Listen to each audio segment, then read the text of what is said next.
தவறான முறையில் கனடாவில் செயற்கை நுண்ணறிவு மூலம் உருவாக்கப்பட்ட டீப் ஃபேக் புகைப்படங்கள் தொடர்பிலான வழக்கொன்றில் 2 பேர் மீது குற்றம் சாட்டப்பட்டுள்ளது.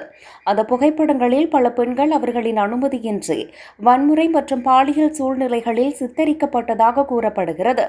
குற்றம் சாட்டப்பட்டவர்களில் ஒருவர் நோவா ஸ்கோசியாவை சேர்ந்த 60 வயதுடைய ஆண் ஆவார். அவர் மீது துன்புறுத்தல், அச்சுறுத்தல்கள் மற்றும் ஆபாசமான உள்ளடக்கங்களை உருவாக்குதல் உள்ளிட்ட 79 குற்றச்சாட்டுகள் சுமத்தப்பட்டுள்ளன. பாதிக்கப்பட்டவர்களின் உண்மையான புகைப்படங்கள் சமூக ஊடகங்களில் இருந்து எடுக்கப்பட்டு பின்னர் செயற்கை நுண்ணறிவை பயன்படுத்தி போலியாகவும் தத்ரூபமாகவும் அவரால் உருவாக்கப்பட்டுள்ளன. இதுபோன்ற செய்திகள் தங்களுக்கு அச்சத்தையும் மன அழுத்தத்தையும் ஏற்படுத்துவதாக பல பெண்கள் தெரிவித்துள்ளனர். இந்த நிலையில் பல மாகாணங்களில் டீப் ஃபேக் புகைப்படங்கள் தொடர்பான குற்றங்கள் குறித்து பாரியளவில் விசாரிக்கப்படுவதாக போலீசார் தெரிவித்துள்ளனர். சமீபத்தில் நடந்த சம்பவம் தொடர்பில் குற்றம் சாட்டப்பட்டவர்கள் தற்போது தடுப்பு காவலில் வைக்கப்பட்டுள்ளனர்.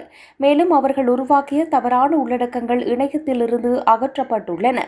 இதேவேளை தற்போது நடைமுறையில் உள்ள சட்டங்கள் செயற்கை நுண்ணறிவு மூலம் உருவாக்கப்பட்ட தவறான புகைப்படங்கள் குறித்த விவரங்களை முழுமையாக உள்ளடக்கவில்லை.